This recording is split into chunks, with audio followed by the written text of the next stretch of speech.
Ladies and gentlemen, the most transformative sport event on earth is about to begin. Those who are in the stadium are on their feet.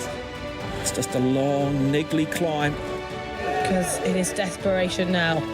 And there it is. Gold! What a result! Another remarkable athlete about to write another chapter in Paralympic history. Hello and welcome to another episode of Keep the Flame Alive, the podcast for fans of the Olympics and Paralympics. If you love the games, we are the show for you.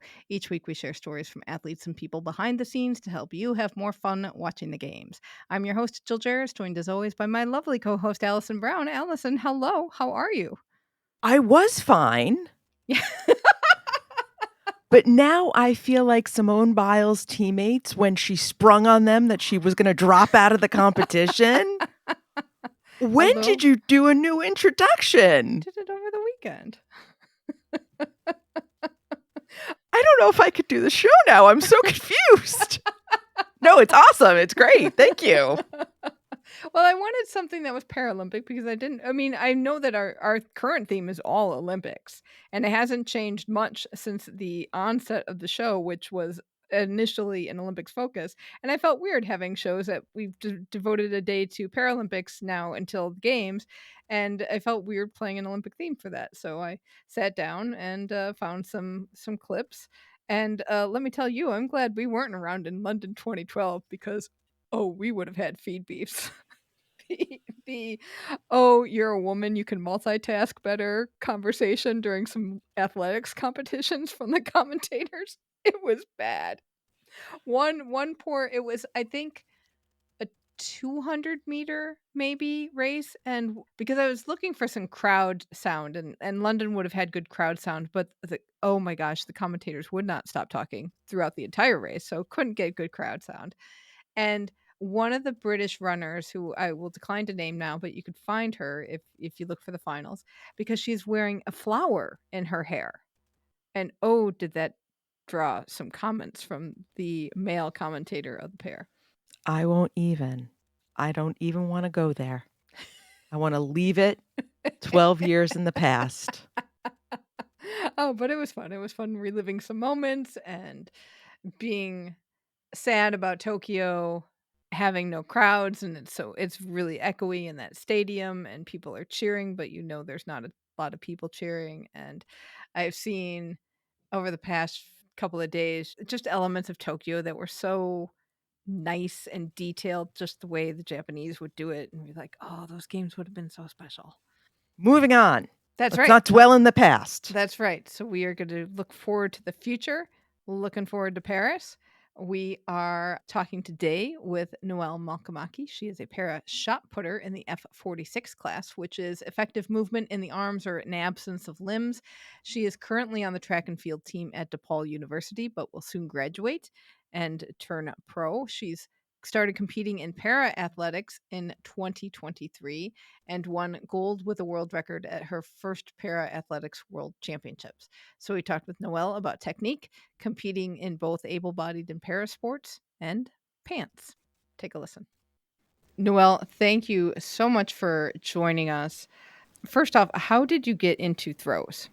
Yeah, I got into throws by joining the track team in 8th grade. I just decided to join it because it was something new, and I had no knowledge of the sport. I definitely didn't have any idea of how many different events there were, but I did know that I didn't want to be a runner. I never thought I would be good at running. I played sports my whole life, and you kind of grow up learning that running is your punishment for missing your serve in volleyball, not a sport you do on your own. So I definitely took that impression into track and field, and I was like, okay, so I'll be a thrower. And I liked it a lot more once I started doing it, even though at the beginning it was definitely just, I don't want to run, so I'm going to do this. So how did you gravitate then into shot put? Because when we spoke before, you had done discus and shot. Yeah, great question. So I think I would have considered myself primarily a discus thrower for the first probably 6 or 7 years that I was involved in throwing. I did both the whole time, but I always preferred discus all the way up through high school and into my second and most of my third year of college. what really gravitated me towards shot put is getting involved in para sports. For my classification, they don't offer discus. So it was like, okay, if I want to do this post collegiate, it's going to have to be in the shot put. So that kind of made me gravitate toward that a little bit. And then as I did more of it, I think I like let myself realize that this is probably better for me anyway. Now that I do mostly focus on shot put, I think that that's the better event for like my body type and my type of strength. But all things considered, if they wanted to offer discus for my classification, I would definitely throw it. So how did you get exposed to parasport? My coach asked me like my junior year of college, I think, if I had ever considered the Paralympics at all. And I said no. I think the way that he found out about it is the throws community is really small. So like everybody knows everyone. So when we're at like track meets, I feel like he knows everybody. He's just talking to everyone. So I think somebody asked him if I'd ever considered that and like kind of put the bug in his ear. And he asked me about it. And I said that like I had never thought about that. When I look back on that experience, I think that because I did able-bodied sports my entire life, like I never considered myself quote unquote like disabled enough for the Paralympics. So when he first asked me, I was like, no, like, what are you talking about? And again, so like when I look back on track and field, I had such a limited knowledge on all the events that were available in track and field. I think it was the same with the Paralympics. I didn't realize the classification system and how all of that worked. And now that I can compete against people who have similar disabilities to me. It's not like everyone's just lumped together, but that goes back to like a lack of information thing. I just didn't know what it was like until I looked into it. And so we got the ball rolling with that. There's a lot that we had to learn. The classification system was one thing. I also think it's just a little bit more difficult to get involved in para sports than it is just like regular Olympic level sports, because there are like the doctor's appointments you have to go to. Like I had to have a doctor like confirm that I was disabled, which was crazy because I'm like, obviously I have one hand. So yeah, with the classification system and then like finding the meets, they're not as prevalent as just regular track and field meets. So to get classified for the first time, I had to fly to Arizona, and it was like there was just a lot that had to happen on the front end. It felt like a really slow process at first, and then kind of all of a sudden, like I was in it.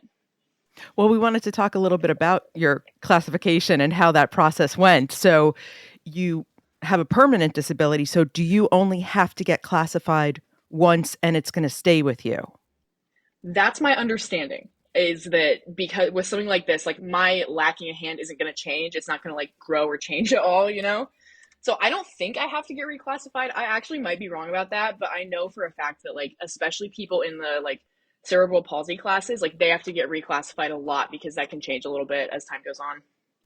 So what was the process like besides multiple doctor's appointments, it sounds like? Right. So it started off, I just got to see the doctor on campus at DePaul, and I had to get like an x-ray done, which is crazy. Like, yeah, the x-ray confirmed like, yeah, you don't have fingers, by the way. So that's awesome. And the first doctor was like, yeah, I'll sign off on this. But then in Arizona, they had to take like a lot of measurements. So the F46 classification it's actually not that I have one hand. It's that one arm is shorter than the other. So obviously like with one hand, when you put your arms kind of side by side, it is a lot shorter. But the way they take measurements is like from the shoulder to the wrist. And mine was like, it was kind of close. Like it was not as much shorter as I thought it was. So it was a little bit nerve wracking. I think it's crazy to go into an appointment and think like, wow, I hope they agree with me that like there's a limitation here. But it all ended up working out. I was by myself in the appointment, which was kind of scary. I mean, I was fully like probably 20 years old, but I was nervous just because like, oh, I hope nothing goes wrong. And like I said, I think it took me a long time to come to terms with my like disabled identity anyway. So then to be in this appointment where I'm like, oh, I hope they think I'm disabled when I already wasn't sure myself it was an interesting experience. So other people in your classification would say have amputations, not just something they were born with. Right. It's mixed. Yeah. I think across the board, it's always called an amputation, but it can be from birth or not. So is the reason your classification isn't in discus, is that because there aren't enough people? Yes, exactly. So Okay. I think it comes down to just the field of individuals who are interested in doing that event. I don't know off the top of my head, like how many worldwide there would need to be for something to be integrated. I do know that F46 shot put was not in the last quad. So I went through all of this classification stuff, and then like they didn't even throw it in 2021. So I was under this impression that like, oh, I finally got involved, and dang, I can't even compete at the Paralympics or Worlds because my class isn't throwing shot put. And then for the next quad, it was reinstated. So I don't know how many more people had to get involved for that to happen, or like what that process is like. I would love to know more because, like I said, I mean, I would definitely be interested in throwing discus. And I think that just generally, the more events that are offered for the more classifications, I think that's better. So, what is it like to compete able-bodied and have results that you have that aren't going to match up to able-bodied people, and then compete in para where you're getting world records? Yeah, I love this question. This has also kind of been my internal struggle for like the last couple of years, because it honestly has become so much harder than I would have thought that it would be going into the whole process. Obviously, last summer I went to Paris for World Championships and I won gold, and it was this amazing experience. And I was super proud to have won a gold for my country and like to represent my country and have that, just the opportunity to travel internationally to throw. What I don't talk about as much is that I did not throw well that day. Like I wasn't happy with the result. It's a lot lower than some of my college results. And then that really rolled into like my next year of college competitions. A good example is this last weekend, we went to Drake Relays for the first time, and I was like so excited to be there because it was WPA certified. So like any marks I threw would count toward world records and world leads. And I had finally hit like the 14 mark a couple weeks before that. I was super excited about this PR.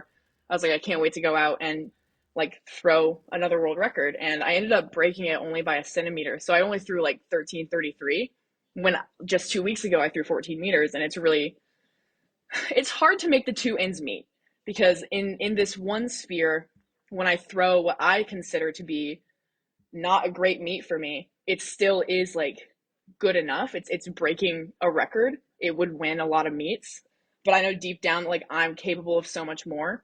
The other thing that's really challenging is like, I was listening to a different podcast one time, and this woman won a world championships in triathlon, I think, and she said that when you have a win that big, everything else feels like a failure. And that is ultimately kind of how I feel. You go and you like win on this world stage, and then marks that I throw that are much better than that don't even make finals at some college meets. So it's hard for me to come to terms with like, you know, I'm a really good athlete in this sphere and I'm kind of middle of the ground in this sphere. What is like, who am I? What is success for me when I'm pulled in two different directions all the time? It's an ongoing process. I think I've made a lot of progress in the last several months, just with coming to the conclusion that at the end of the day, I'm one athlete, and the principles of how I view athleticism and success are the same either way. You know, it's important to me that I go out and I give everything I have on every attempt. It's important to me that I like pour into the process and I work hard every single day, and like the outcome isn't as important as the work I put in. But at the end of the day, it's still really tough to see a great mark in college doesn't even get me, you know, a podium finish. And a mark that I'm a little bit disappointed with at the time is really good in the paraspheres sometimes. Yeah, that's got to be hard. I think that's one thing when I thought about like the mental work you have to do to play in both of those spheres is tough. And I imagine other para athletes who compete at the college level, because there's not enough para athletes in college to have para meets, correct? Oh, for sure. Yeah, I wouldn't think it would be possible at all. I never met anyone who's in the same boat as me until I was at World Championships last summer. And when I did, I was like, oh my God, someone gets it. Because it feels like I'm the only one that has ever felt this way. There's no way anyone can understand like how weird this is on an identity level. And then I met a couple friends there who, I mean, you just kind of immediately click anyway, because there are just certain things that come with being a disabled athlete that when you meet each other, even if you've never met before, like there's something you relate on. And then to take it a step further, where like you understand the pull in two directions without me even having to explain it because you've lived it. It was nice to feel seen for the first time in something so like it's complex and it's complicated, and it does feel like it's on an identity level. So it was nice to finally meet someone like that. On that same idea of being seen, it sounds like you were not even aware of the Paralympics prior to being introduced to it by your coach. What has been the reaction around you to discovering this, and even your own reaction to kind of seeing this whole world that exists? Yeah, my first thought was, how did it take this long? It feels like I said, feeling seen. It feels like this place where, oh, I wish I had known about this when I was even younger, like how much more time I could have had in this sphere and with these people, and like to figure everything out for myself. it feels like I was late to the game. I'm grateful for the timing of everything. I think everything times out exactly how it's supposed to. I'm also like definitely grateful for having been able to compete able-bodied for so long. I think that's kind of a nod to like my privilege in the type of disability that I have. Not all disabled athletes can, for lack of a better term, assimilate with able-bodied athletes like I've been able to, and I'm super grateful for those opportunities. My family kind of feels the same way, where the more involved I get in para, we're all just thinking like, how did this go right over our heads? How did nobody see this or think about this for us? I look back on like, obviously in high school especially, there would be like newspaper articles here and there that are like, oh, this athlete is going to state, and you know, it was always mentioned that I had one hand, but it was never necessarily like the focal point of it. And it's just crazy to me how much, and not as much as there is now, but there was a decent amount of media surrounding what I did when I was in high school, and no one from para like ever saw it, I guess, or thought to reach out. And I think that that's just interesting, and I don't know why that is, but you know, things work out like they're supposed to. I think it might also come down to, I'm from central Illinois. Like, I don't think there's a whole lot going on there in terms of adaptive sports. I think there are other places in the United States where it's become bigger. That's a change I would like to see coming, hopefully. I think the games being in LA in 2028 are going to be huge for promoting adaptive sports in the United States. So that's exciting. But yeah, I look at my experience with that and not knowing about it for so long as just kind of a driver to make it so that more disabled athletes see all of these things more often and know their opportunities before this late in life. Not that it's late, but it's later than a lot of people get involved. So, glide or spin? Glide. And you're very passionate about this glide. So let's talk about why glide works for you. Okay, so glide works for me for a couple reasons. Like I mentioned, I was primarily a discus thrower for so long, and the size of the ring is different from discus to shot put. The shot put ring is just a little bit smaller. I found that because I spent so much time throwing discus, my rotational form for shot put was like trying to take up the same amount of space as it would in the discus ring, and foul constantly. The other reason would be that for my build, and I think my strength, I've got a lot of lower body strength, and I think, at least for me, that tends to lend itself to the glide tech a little bit more. I'm working on this, but I don't think I'm necessarily as explosive or quick of an athlete as some rotational throwers are. And for that reason, I think like for just brute strength purposes, the glide works better. There is definitely explosiveness and speed to the glide that's important, but I think if you lose a little bit of that in the glide, it isn't as big of an impact as it is with rotational shot put. Okay, so when you're doing the glide, what physically is happening head to toe? Okay, so I start in the back of the ring, and obviously I'm facing away from the sector. And the first thing I do is I come up on my toe, and then I kind of shoot my hips toward the toe board. And when you land in the middle, you want the toe to be up. So for me, since I'm a lefty, that's my left toe. I want to land with my weight kind of on the ball of my foot as opposed to flat-footed, so that I can activate the muscles like all the way up my leg. So what should happen, and I say should because like I don't do the tech right all the time. I wish I did. But you land on the toe and you activate all the way up through like to the top of the hamstring, bottom of the glute, like that area. And you almost want to like vault that up over your other leg, and then your upper body kind of follows. And the way that it should go is your hip should get ahead of your upper body, so the torque from that launches the shot put farther. I would say probably the biggest problem with any shot putter's tech is going to be like letting that upper body get ahead. And I do that all the time. You're not patient enough in the throw, and you just really want to get the throw off, and you kind of jump the gun with the upper body, but you should be letting a lot of the power come from the legs. So with the lack of your right arm, how does that play into adjusting your technique? Yeah, so I think for a long time, I could feel a balance difference in not having a right arm. I think for the most part, I've kind of gotten past that as I've trained more. But the biggest impact now is not being able to throw the block arm. So I said that the legs are the most important, and they are up into a point. But once that upper body follows through, whichever arm you're not throwing the shot put with, you kind of like open it up. And a lot of people like make a fist and keep that side of the body strong, like through the shoulder and the pec, and that it's like kind of throwing it into a wall where that side of the body stops and the side that's throwing the shot put goes even harder because that side stopped. Without my muscles on that side are undeveloped for sure. And so they're harder for me to like tap into at a moment's notice. It's just harder to feel anything on that side because of like the underdeveloped muscles. It's hard to train that in a weight room when I can't grasp a dumbbell. There's definitely ways around it that we've worked on figuring out, but it's a lot harder to just grow those muscles. So it's harder to tap into that in the throw. What do you do to develop those muscles? Yeah, there's a lot of exercises that take two arms, right? And those obviously, I can do most of those. I can do push-ups, I can do bench press, incline bench press, and that works both arms at the same time. We can get into at some point how obviously like I feel like I'm a strong athlete, and there are very few times I wish I had two hands, but when I'm maxing out bench press, I wish I had two hands because I'm like, oh, I could max so much. But some other things that I do are like, depending on the gym, a 10-pound plate will fit like right over my arm. And I can do like an overhead press or like a lateral raise or like rows and stuff. I don't know if you're familiar with like a Kaiser machine, but sometimes they have a cuff attachment. And then I can move the arm of the machine and like put the cuff on my arm, and that works. Obviously it's hard like with a cuff and nothing to like stop it. It'll slip off, and like there's only so many things I can do with what positions I have my arm in because there's nothing keeping the cuff on my arm except gravity essentially. So it's a creative situation for sure. Are you more likely to get hurt, say on your right shoulder, because of that? You know, you're kind of making up technique as you go along.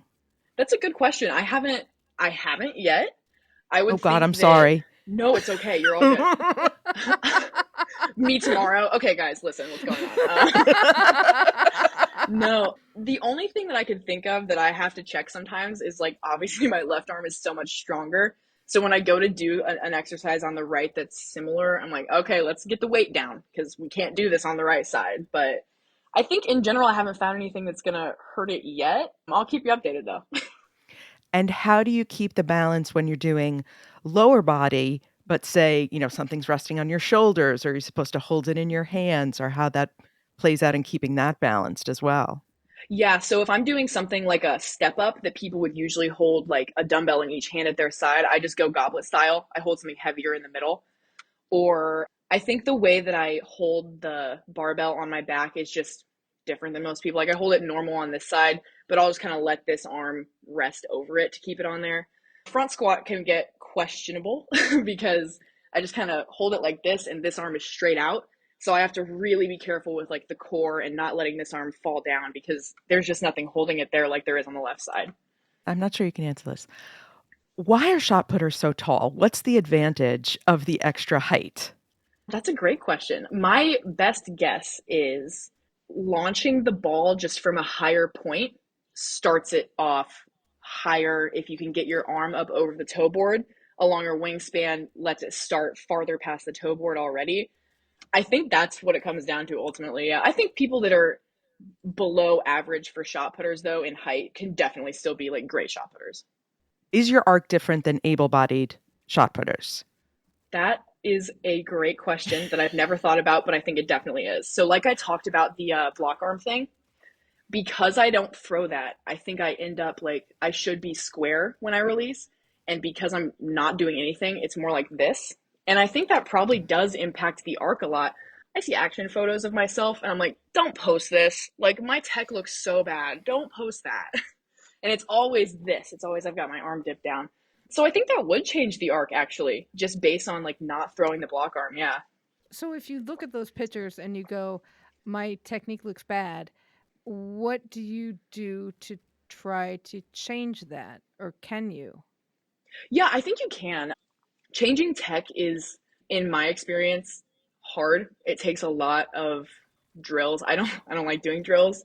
I think most people don't like doing drills because it's like all I want to do is just throw the thing, right? But doing drills is the main way just to get your body like used to those very specific positions. Like the positions that I need to hit in my shot put tech are not positions that you just like manage to do in your daily life without being very specific about doing them. So that's like band work to get your muscles into those positions with resistance. Because if you can do it with resistance, you can definitely do it under pressure at a meet with no resistance. But that I think that also comes down to throwing like a shot put that's a little bit lighter than the comp weight, or one that's a little bit heavier than the comp weight to work on the strength in those positions. It just takes time, and it seems like even when I work on it, I'm like, this is the smallest change ever. Like, this is so not worth the time. But throwing is a game of centimeters, and like every change can make really, really big results in the distance. When do you know a throw is good? When I can feel how the shot put comes off my fingers and it feels loaded, I know that was a good throw. What does loaded mean?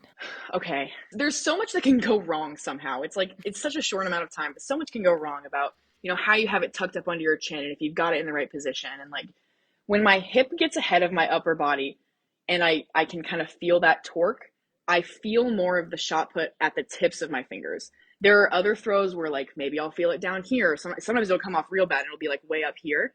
But when you can get the hips ahead and get torque loaded into the ball, I don't want to say it feels heavier, but it feels like something on the fingers. And there are throws where it doesn't feel like anything. But when I actually feel myself, and if my nails are long enough, there'll be like a click. And I'm like, yeah, that's the one for sure. You always think of shot putters as being big muscle categories, but what kind of small muscles are you using as well?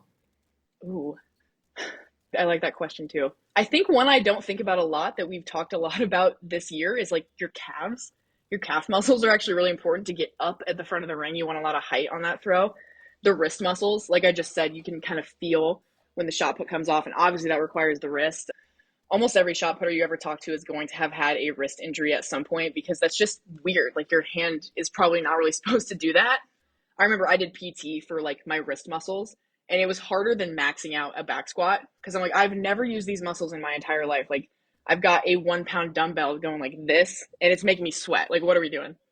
Other than that, like core, I think you see throwers and you're like, oh, they're just like big and like chunky sometimes, which is fair. But somewhere down there, like I've got these core muscles that if they're not working, the throw is absolutely not going to work. So Have you spun yourself or glided yourself just straight out of the ring? oh yeah, tons of times. And Okay, so you'll what see it is that momentum or is that tripping or is that, I mean, I can get it with the spin, like that would be momentum, but with the glide, it feels like you would be more stable. And I agree with that. I think the glide is more stable. Like I said, there are so many things that can go wrong. In my opinion, less can go wrong with the glide, but it's still like this big long list. The way that I see the glide is you're moving your body straight and then up. Like once you hit the middle, everything goes from this way to up. And if you don't translate it up, you go straight out the middle. And the throw is really low. So that, in my experience, that's when I get over the toe board is when I'm not thinking about getting up on a throw. Okay, so you're a left-handed thrower. And when we talked before, you said, there's no advantage, but is there differences in terms of the circle and how you function within it? And there's like one side more worn out than the other. Like, I'm just trying to think of when you're going the opposite of everyone else, does that do some strange things? I'm not sure. Obviously, I train with a bunch of other throwers, and most of them are righties. We have a couple other lefty throwers. So the ring just gets kind of worn down regardless because there's so many people throwing so often. I haven't noticed anything, actually. I think in a perfect world, it's actually a lot more stuff is happening down the middle for both people. You kind of start in the middle of the ring is where your foot is supposed to hit. Maybe there's like little discrepancies, like there's a range that you would hit if you're a lefty versus a righty, but I think in general it's the same, just kind of flipped. Does it go the opposite side does it slightly veer the opposite way when it flies? Yeah, so Okay. if I think the best throws for everyone generally are going to go straight down the middle, but if I release early as a lefty, that's going to go on the opposite side as it would for a righty, or if I don't release soon enough, it's going to be flipped for a lefty and a righty. Okay, because now I'm thinking the judges positioning themselves on the wrong side. Right. Hopefully you have enough there that they'll see, but it is track and field, so. Do you want your body at a certain angle as you are in the glide?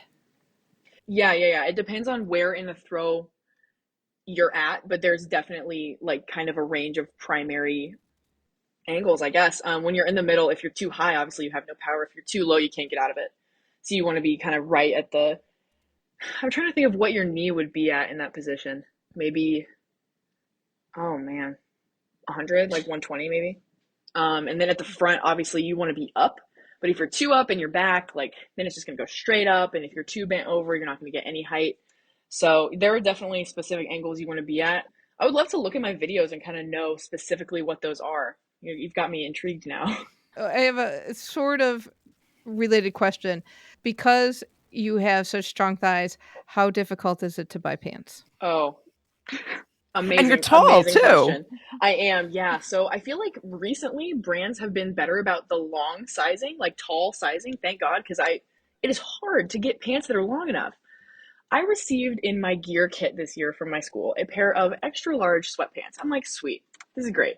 I put them on, and I'm telling you, the seams in the legs, like I didn't think my quads were this big, but they are. So when I'm sizing up, did you Hulk out of them immediately? I took them off. I said, I'm never wearing these again. Okay. I can't wear these because they're supposed to be warm-up pants. How am I supposed to do any kind of like mobility in these pants that don't fit?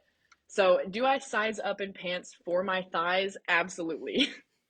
Curvy fit. We need to find you some more curvy fits. Thank God for Abercrombie, right? Yes. Yes. I have a very short daughter with a very curvy and full thighs, and we get the petite curvy. We're big fans of Abercrombie. Thank God for them. That's like finally someone's doing something because this like straight sizing stuff was not working. We have a sponsor potential for you, Noelle. Please, Abercrombie, are you listening? Okay, so let's talk about the world record and how that day kind of in that meet progressed. Because you said you weren't too happy. Yeah. Yeah, it's tough. I think maybe athletes just don't talk about this as much as they feel it, or maybe I'm crazy, but I think everyone just has very high standards for themselves. Yeah, I woke up not the day of that meet, but the day before, and my stomach hurt. So I was so nervous. I have not been that nervous in so long. I mean, I'm in Paris. My coach was there, but like I didn't have my usual teammates. I didn't have like my friends or family there. And I was just so nervous. And I was so, like I said, I'm really kind of middle of the road as far as college shot putters go. I'm not used to expectations. I think at that point I was used to being an underdog, and that's a really comfortable place to be because people are rooting for you. And if you win, that's awesome. But if not, it's like, well, you weren't necessarily supposed to. And now I'm going into the situation where like I have the world lead. I'm expecting me to win. I think everyone at home is expecting me to win.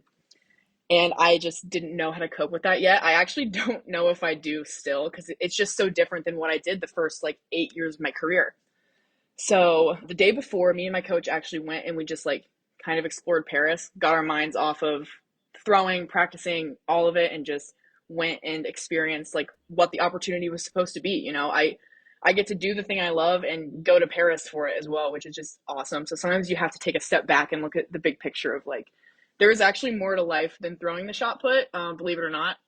So that was nice. The day of, I felt a lot better than I did the day before. And it was just like, I need to go out there and do the best that I can with what I've got. And I think I did that. I was more nervous than I expected to be. I think I told myself that this is just a track meet, you know, the ring is the same here, the shot put is the same here, it's all the same, but there were added pressures. You know, this is an international meet. It's my first really big meet with Team USA. I feel like I had kind of a name to make a little bit. So I went through the competition. They didn't have the diameter of shot put that they told me they would have, the one that I liked. So I had to go a little bit smaller than I was used to, but flexibility, I was being flexible. And I think I did okay. I think ultimately I was wanting to hit 14 then. I've been wanting that number for months and months and months. And I finally got it a few weeks ago, but I've been wanting it for so long that I thought that I could get it that day. And so when I didn't, I think that was a little bit disappointing. In retrospect, first international meet, first time traveling, first time throwing on an international stage, I think I actually did pretty well. But it's hard to ever rid yourself of the high expectations. And I don't think we necessarily should. There just has to be like coping done with it. Okay, now you said something about your shot put. You don't have a personal shot put. I do. So, okay. Again, first international competition issues, there are some bumps in the road, right? The shot put that I use for college meets, it's a 4K, it's all to regulation, but the ones that we have specifically don't have the engraving on them that lets you trace it back to where it's from. After we got back from this meet, you better believe the first purchase we made was the shot put that I could use at international comps, and now I've got that. We're all good. But like, how I had no idea. I had no idea that was going to be a problem. So, how much was your personal shot put? About $400. Okay. And how many do you have? Do you just have one? Just the one, yeah. Just the one that's my own personal. And that's reserved. That's for the international competitions, because if I get a chip or something out of that one and they don't let me use it, then I'm really out of luck. And how is this going to travel? Because Michelle Carter told us about the personalized shot put bag that she has with, Shot Diva on it. So I might need to get in contact with her. That's amazing. No, I throw it in my suitcase. So like when I went to Paris the first time, I brought my comp shot, and I was in a cycle where I was also throwing some heavy shot put too. So I brought one that weighed a little bit more, and my bag weighed 70 pounds when I weighed that thing in at the airport. Like I had to pay quite the oversized luggage fee. I definitely need to get something and just keep them separate. The first time I flew for track, actually, it was in college, and I was, like I said, throwing discus. So I was like, oh, I'll just throw my discs in my carry-on bag. Why would they let me take a big metal discus through TSA? So thank God my teammates said something, because that was never going to fly. But I'm learning the ins and outs of traveling with cannonballs, essentially. Yeah, because that's the thing. When you got into college athletics, did you ever think that international was going to be a step for you?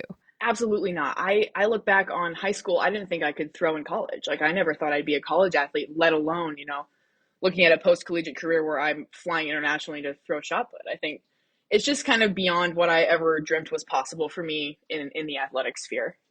So what does it look like between now and Paris? Ooh, excited.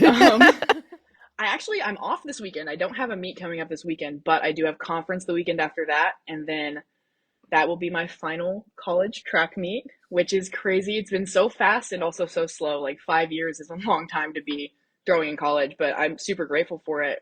Then 3 days after we get back from conference, I am flying to Kobe for World Championships, and I'll be there for about 10 days. I will come home, and I'm going to take, I think, 6 to 10 days off, and then just completely restart a new cycle headed into the Paralympics, and I throw on September 4th. So it's a long time, but it's also I'm glad there's enough time to kind of break it down and build it back up rather than just trying to hold on to what I've built this season. I think taking time off and then doing kind of a return to fitness cycle and kind of burying myself under heavy weights and heavy shot puts again is going to be the way to add more distance by the time that the games come around. So have you qualified for Paris already because of the World Championships? No, and let me get on a soapbox about that. Yeah, I was going to say, do you have to go through U.S.? I do. You have to go through trials? I do. I have trials in July. So it's my understanding, again, I am pretty new to para competition. Honestly, I think I'm pretty new to understanding how professional track and field works in general. I was told when I won World Championships that gold medal wins a slot for Team USA at the games, but it's not my slot. And that is different than how it works for able-bodied. And I think that's a problem because if Ryan Krauser wins a gold at Worlds, that's his slot for the games, I'm pretty sure. So yes, I still have to go to trials in July, and I'm excited for that. I think that for my situation, the standard for me to make the team is low enough below my PR that I don't have to worry quite as much. I'm confident that I will make the team, which is exciting. I just wish it was more similar to the able-bodied process, but baby steps, I suppose. How has the whirlwind of Media Summit and all of these other opportunities been, along with trying to finish up college? Really hard. Super hard. College is hard enough when you're not traveling every weekend. It can be challenging to be in New York City in Times Square one day, talking to all these interviewers, and then come home the next day and be like, all right, well, I have this group presentation I have to do in class tonight, so I better get on that.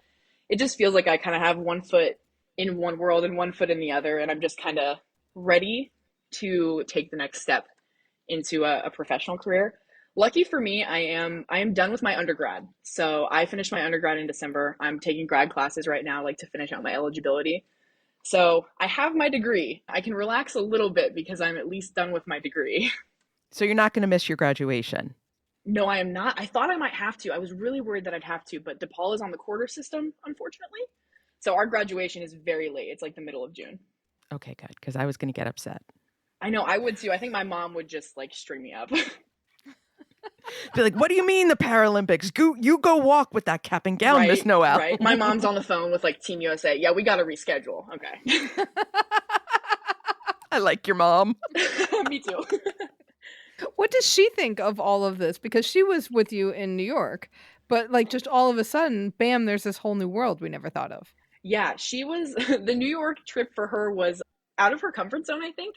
I was talking to her, I was like, Mom, when was the last time you flew? And she literally has not flown since 9/11 happened.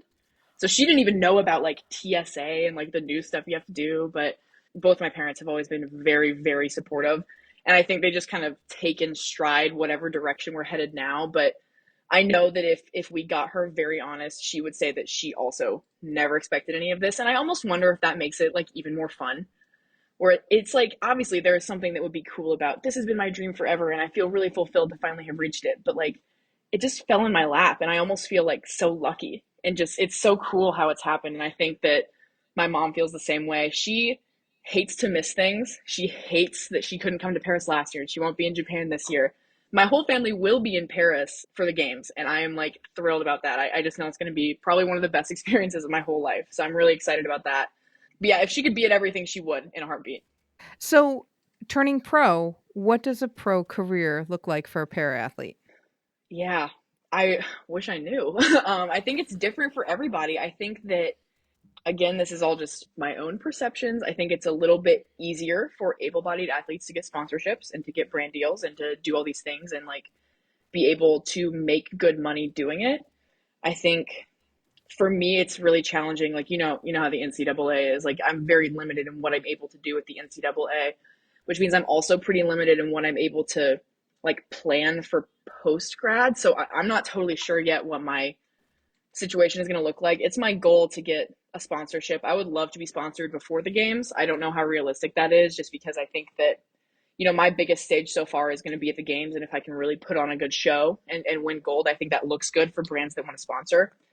I also think that the career for para athletes as professionals is going to change significantly with the LA 2028 games, if I had to guess. I think that like especially American brands are going to take that opportunity to invest their money in para athletes. And even if it's just so they make more money, that's fine with me because I would love a sponsorship, that kind of stuff. But like with everything for disabled athletes, the tide is turning. I think we're definitely walking in the direction of equity and equality for para athletes.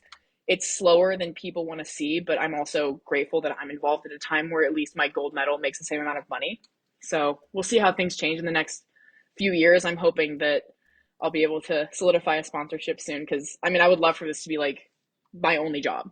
Abercrombie, I'm telling you, we're calling them. I know. Let me call. What kind of support do you get from Team USA? And not necessarily just financial, but like other types of support and initiatives that they do to help, because they're also doing work to promote para athletes a little more than they used to in years past. Yeah, for sure.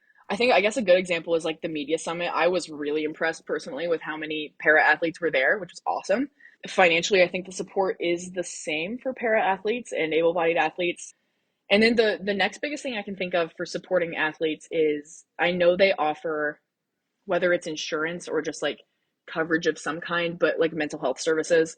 I could go on and on and on about how important it is, especially for athletes, to be in therapy. I think it's helped me a lot this entire year from the perspective of like sports psychology stuff and also just regular therapy. I think everyone should be in therapy, but I think that's a really good step for Team USA to be taking because there is a lot of pressure, self-imposed and societal, on athletes that makes it just challenging to kind of work through thoughts, and things can feel very alone at times in what you're going through because it is so unique and individual from person to person.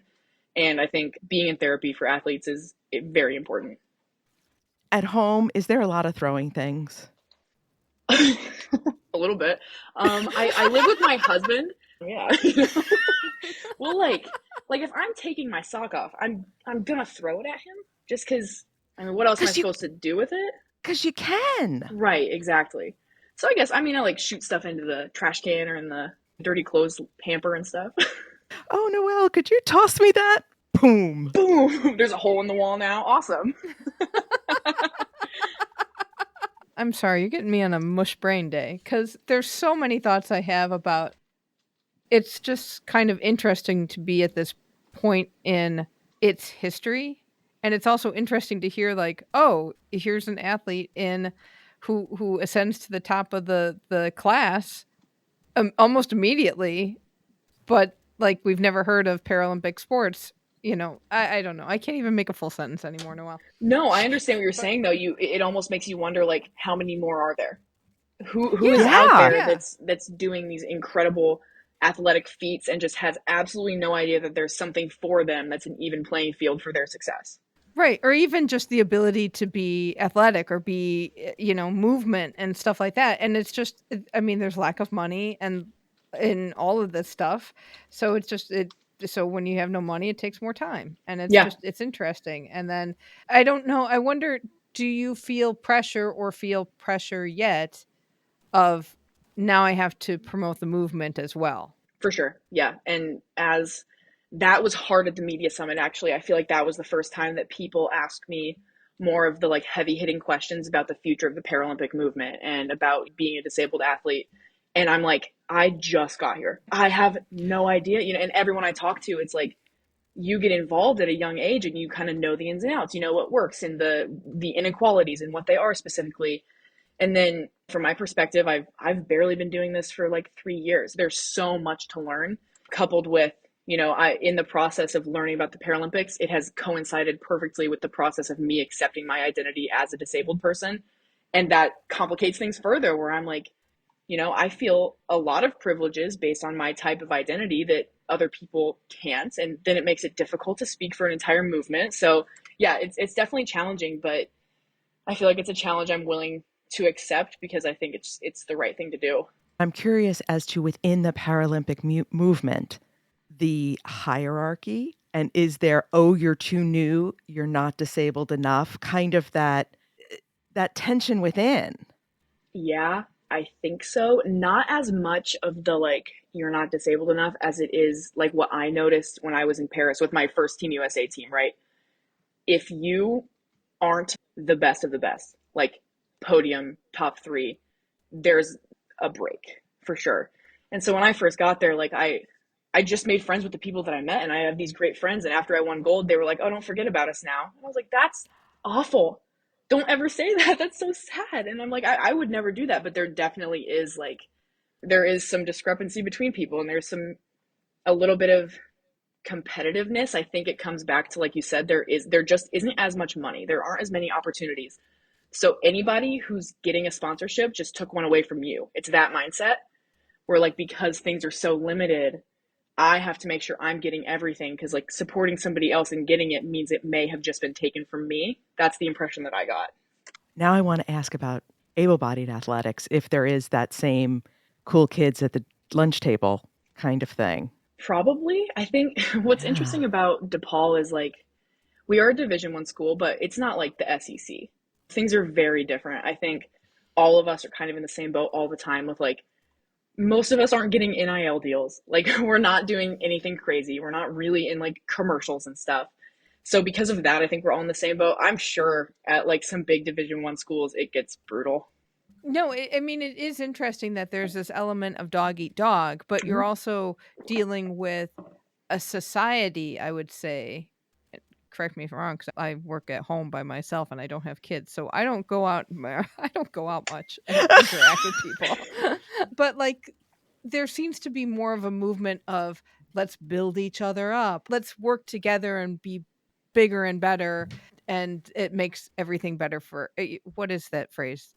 Rising tide raises all boats. Yes, Okay. and that's really complicated in the disabled sports realm, I think. I look at things almost like this is hard to make sound good. It's a complex concept, I think, where I think people look at adaptive sports and they see this like, oh, they're so inspiring. How nice. It's so sweet, And you almost wonder if the dog eat dog mentality that I see sometimes in the Paralympics isn't actually what's best for the sport.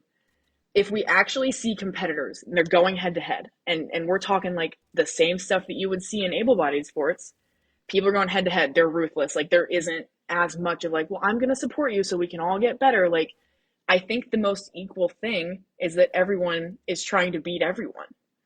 So that's complicated. You have an advantage. You can throw things at them. There we go. I'm good.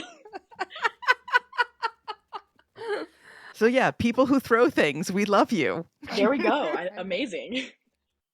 Thank you so much, Noelle. You can follow Noelle on Instagram. She's Noelle Malkamaki, and she's noelle.malk on TikTok. I just want to give a shout out to Noelle's mom, who is my new friend in New York. She was a great mom. Oh, the moms were great to have around. So that was fun.